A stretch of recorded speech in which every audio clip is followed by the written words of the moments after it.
Daily taste the daily. బంగాళాఖాతంలో రేపు మరో అల్పపీడనం ఏర్పడే అవకాశం ఉందని వాతావరణ కేంద్రం తెలిపింది. దీని ప్రభావంతో తెలుగు రాష్ట్రాల్లో వానలు కురుస్తాయని వాతావరణ కేంద్రం తెలిపింది. తెలంగాణలో వానలు వీడట్లేదు. కొన్ని రోజులుగా రాష్ట్రంలో ఎడతెరిపి లేని వర్షాలు కురుస్తూనే ఉన్నాయి. తాజాగా హైదరాబాద్ వాతావరణ శాఖ రాష్ట్రానికి మరోసారి రెయిన్ అలర్ట్ జారీ చేసింది. వాతావరణ పరిస్థితుల ప్రభావంతో తెలంగాణలో మరో 4 రోజులు వర్షాలు కొనసాగే అవకాశం ఉందని వాతావరణ శాఖ వెల్లడించింది.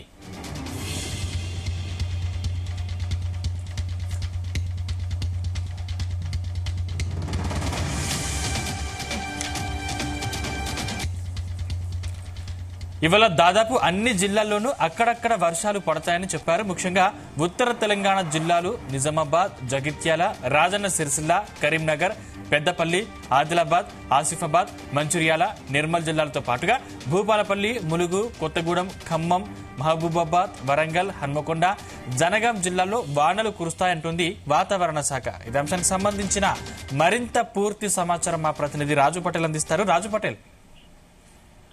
Good morning Sandeep. తెలంగాణలో మరొక 4 రోజుల పాటు వర్ష సూచన ఉందని కూడా హైదరాబాద్ వాతావరణ కేంద్రం తెలిపింది. దీంతో పలు జిల్లాలకు రెయిన్ అలర్ట్ జారీ చేసింది.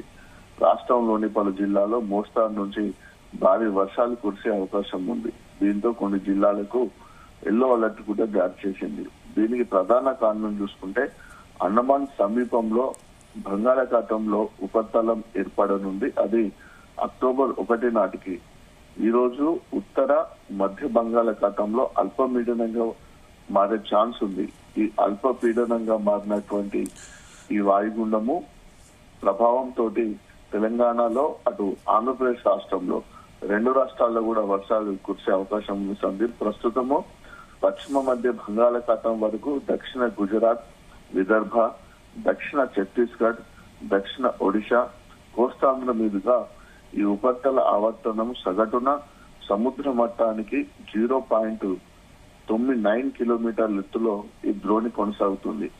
ఇలాంటి వాతావరణ పరిస్థితుల ప్రభావంతో తెలంగాణలో మరొక 4 రోజుల పాటు వర్షాలు కురిసే అవకాశం ఉంది. ఈ రోజు కూడా దాదాపు పలు జిల్లాలో అక్కడక్కడ ఓ మోస్తారు వర్షాలు కురిసే అవకాశం ఉంది. దక్షిణ మధ్య తెలంగాణ జిల్లాలైనటువంటి నల్గొండ, సూర్యాపేట, సిద్దిపేట, యాదాద్రి భువనగిరి, రంగారెడ్డి, హైదరాబాద్, మేడ్చల్ తో పాటుగా మిగతా జిల్లాలు కూడా వర్షాలు కురిసే అవకాశం ఉంది. వర్షాల నేపథ్యంలో ప్రజలు అప్రమత్తంగా ఉండాలని ప్రభుత్వం అధికారులు కూడా సూచిస్తున్నారు. ఇక ఎగువన కురుస్తున్నటువంటి వర్షాల కారణంగా రాష్ట్రంలోని ప్రాజెక్టులకు కూడా భారీగా వరద నీరు వచ్చి చేరుతుంది. దీంట్లో ప్రాజెక్టులు కంప్లీట్ గా కూడా ఫుల్ఫిల్ అయ్యాయని చెప్పవచ్చు. పూర్తి స్థాయి గరిష్ట నీటి మట్టానికి తెలంగాణలోని మేజర్ ప్రాజెక్టులు, మైనర్ ప్రాజెక్టులు అన్ని కూడా పూర్తి స్థాయి నీటి మట్టంతో నిండి ఉన్నాయి. సో ఈ పరిస్థితులలో భారీ వర్షాలు కనుక వస్తే ఒకటేసారి గేట్లను లిఫ్ట్ చేసే అవకాశం ఉంటుంది. కాబట్టి ప్రాజెక్టుల దిగువన ఉన్నటువంటి ప్రాంతాల ప్రజలు కూడా అప్రమత్తంగా ఉండాలని అధికారులు సూచిస్తున్నారు. ఇక ఒకసారి ఏపీ విషయానికి వస్తే ఆంధ్రప్రదేశ్ లో కూడా వర్షాలు కొనసాగుతున్నాయి. సందీప్, ఉత్తరాంధ్ర పరిసర ప్రాంతాల్లో సముద్ర మట్టానికి 1.5 నుంచి 5.8 కిలోమీటర్ల మధ్యన ఉపరితల ఆవర్తన విస్తరించి ఉంది.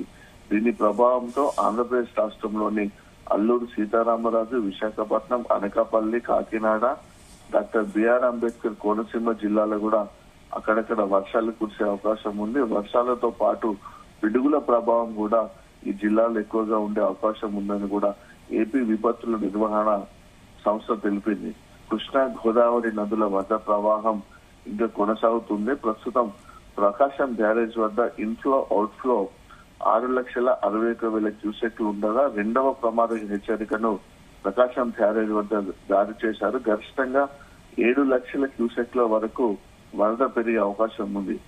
గోదావరి నది భద్రాచలం వద్ద 45.70 అడుగుల నీటి మొత్తం ఉంది. ధవళేశ్వరం కాటన్ బ్యారేజ్ దగ్గర ఇన్ఫ్లో అత్యధికంగా కొనసాగుతుంది. 9,71,000 క్యూసెక్లతోటి ధవళేశ్వరం కాటన్ బ్యారేజ్ వద్ద గోదావరి ఇన్ఫ్లో కొనసాగుతుంది.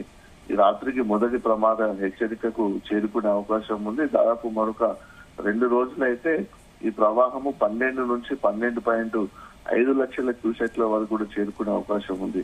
ఇక సహాయక చర్యల కోసము ఎన్డీఆర్ఎఫ్, ఎస్డీఆర్ఎఫ్ బృందాలు కృష్ణా, గుంటూరు, బాపట్ల, కోనసీమ, అల్లూరు సీతారామరాజు, కర్నూలు జిల్లాలో ఆల్రెడీ అధికారులు సిద్ధంగా ఉంచారు. కృష్ణా గోదావరి నది పరివాహక ప్రాంత లోతట్టు ప్రాంతాల ప్రజలు కూడా తగిన జాగ్రత్తలు తీసుకోవాలని సూచించారు. వాగులు, కాలువలు దాటే ప్రయత్నం చేయరాదు. అత్యవసరమైతే అధికారులకు సమాచారం ఇస్తే, అవసరం అనుకుంటే ఎమర్జెన్సీ హెల్త్ కి సంబంధించినటువంటి సమయంలో అత్యవసర పరిస్థితుల్లో వైద్యం కోసం వెళ్ళాలనుకుంటే తమను సంప్రదిస్తే పోలీసులు గాని, రెస్క్యూ టీములు గాని, ఎస్డీఆర్ఎఫ్, ఎన్డీఆర్ఎఫ్ బృందాలు గాని ఈ వరద ప్రభావిత ప్రాంతాల్లో మేమే స్వయంగా సహాయక చర్యలు చేసి మిమ్మల్ని సేఫ్ గా హాస్పిటల్ పంపిస్తాం కాబట్టి మాకు సమాచారం ఇవ్వాలని కూడా అటు ఏపీ విపత్తుల నిర్వహణ సంస్థ ఎండి ప్రఖర్ జైన్ కూడా అటు ఆంధ్రప్రదేశ్ ప్రజలకు సూచించారు. ఇక గోదావరి నది అయితే చాలా ఉధృతంగా ప్రవహిస్తుంది. భద్రాచలం వద్ద నీటి మట్టము 48.4 అడుగులకు చేరింది. ధవళేశ్వరం వద్ద ఇన్ఫ్లో, అవుట్ఫ్లో 10,21,000 క్యూసెక్లు కొనసాగుతుంది. దీంతో మొదటి ప్రమాద హెచ్చరిక అక్కడ కంటిన్యూ అవుతుంది. గోదావరి నది మరింత వరదకు కూడా గోదావరి నదికి పెరిగే అవకాశాలు కనిపిస్తున్నాయి. కృష్ణా నదికి కూడా వరద ప్రవాహం వచ్చి చేరుతుంది. ప్రకాశం బ్యారేజ్ వద్ద కూడా ఇన్ఫ్లో, అవుట్ఫ్లో 6,41,000 క్యూసెక్లు అక్కడ కొనసాగుతుంది.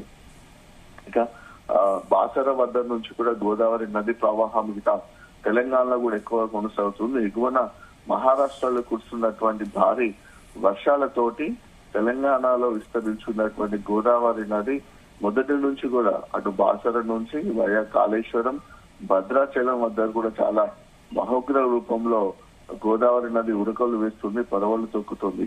గోదావరి నదికి శ్రీరాంసాగర్ ప్రాజెక్టు వద్ద కూడా వస్తున్నటువంటి వరదతోటి గేట్లను లిఫ్ట్ చేయడం వల్ల అటు ఎస్ఆర్ఎస్పీ నుంచి 3,58,000 క్యూసెక్కుల వాటర్ కిందకు దిగువగా అవుతుంది. ఆ ప్రాజెక్ట్ అంతా కూడా ఎల్లంపల్లి ప్రాజెక్టు నుంచి కూడా దిగువకు వస్తుంది. సో ఎల్లంపల్లి ప్రాజెక్ట్ గేట్లను కూడా 35 గేట్లను లిఫ్ట్ చేసి 6 లక్షల క్యూసెక్ల వాటర్ ని ఎల్లంపల్లి ప్రాజెక్టు నుంచి దిగువకు రిలీజ్ చేశారు. ఇక కాళేశ్వరం వద్ద గోదావరి నది కూడా చాలా ఉగ్ర రూపంలో ప్రవహిస్తుంది. దీంతో మొదటి ప్రమాద హెచ్చరికను కూడా కాళేశ్వరం వద్ద జారీ చేయడం జరిగింది. ఎందుకంటే కాళేశ్వరం వద్ద ఇటు గోదావరి నది నుంచి 6,50,000 క్యూసెక్లు వస్తుంది. అటు ప్రాణహిత నది నుంచి కూడా దాదాపు 10,00,000 క్యూసెక్, 4 లక్షల వరకు క్యూసెక్ వస్తుంది. ఇవన్నీ కలిపి క్యాచ్మెంట్ ఏరియా నుంచి కూడా మరొక 50,000 క్యూసెక్ల వాటర్ వస్తుంది. కాబట్టి రికార్డు స్థాయిలో ఇప్పుడు కాళేశ్వరం వద్ద గోదావరి నది ప్రవహిస్తుంది. ప్రస్తుతానికి మొదటి ప్రమాద హెచ్చరికను జారీ చేశారు. 12.210 మీటర్లు అయితే మొదటి ప్రమాద హెచ్చరిక. ఆ 12.210 మీటర్లను దాటి ప్రవహిస్తుంది. 13 మీటర్ల వరకు వెళ్తే డేంజర్ లెవెల్ క్రాస్ అయ్యే అవకాశం ఉంది కాళేశ్వరం వద్ద. సో దాదాపు ఇంకొక 800 మీటర్లు అయితే చేరుకునే అవకాశం ఉంది. కాబట్టి చాలా అప్రమత్తంగా ఉండాలని సూచిస్తున్నారు. కాళేశ్వరం వద్ద గోదావరి నది ప్రస్తుతానికైతే ఉగ్ర రూపంలో ప్రవహిస్తుంది. ఇటు పుష్కర ఘాట్ల పైకి కంప్లీట్ గా వచ్చాయి.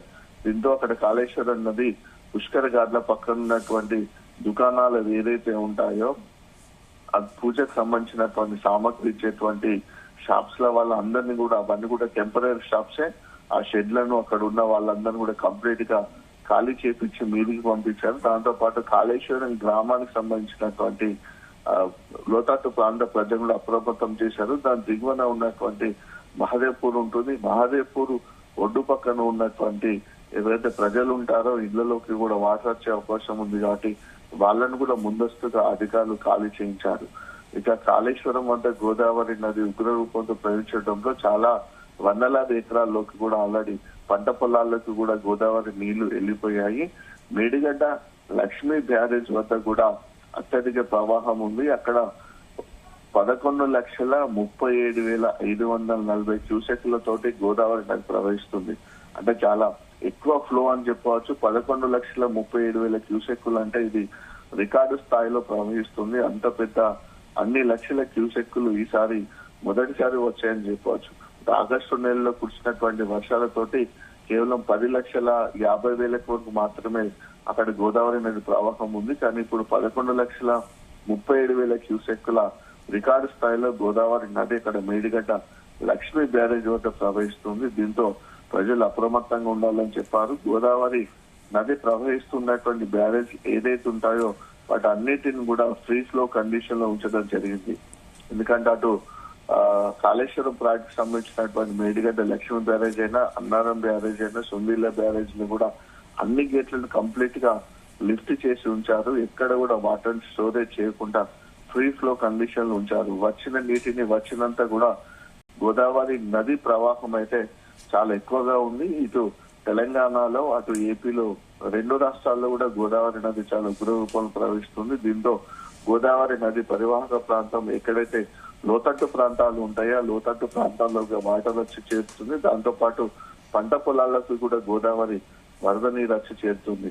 దీంతో అధికారులు అయితే అలర్ట్ అయ్యారు, అప్రమత్తంగా ఉన్నారు. ప్రజల్ని కూడా సూచనలు కూడా చేస్తున్నారు. ఎందుకంటే ఈ రోజు నుంచి మరొక 4 రోజుల పాటు తెలంగాణ వ్యాప్తంగా వర్షాలు కురిసే అవకాశం ఉన్నటువంటి నేపథ్యంలో ప్రభుత్వం కూడా అలర్ట్ గా ఉంది. జిల్లా అధికారులను కూడా అలర్ట్ చేశారు. ప్రజలు కూడా వర్షానికి సంబంధించినటువంటి ఇన్ఫర్మేషన్ తెలుసుకుంటూ వరదకు సంబంధించినటువంటి జాగ్రత్తలు కూడా ప్రజలు తీసుకొని రిస్క్ లో పడకుండా కూడా జాగ్రత్తగా ఉండాలని కూడా సూచిస్తున్నారు సందీప్.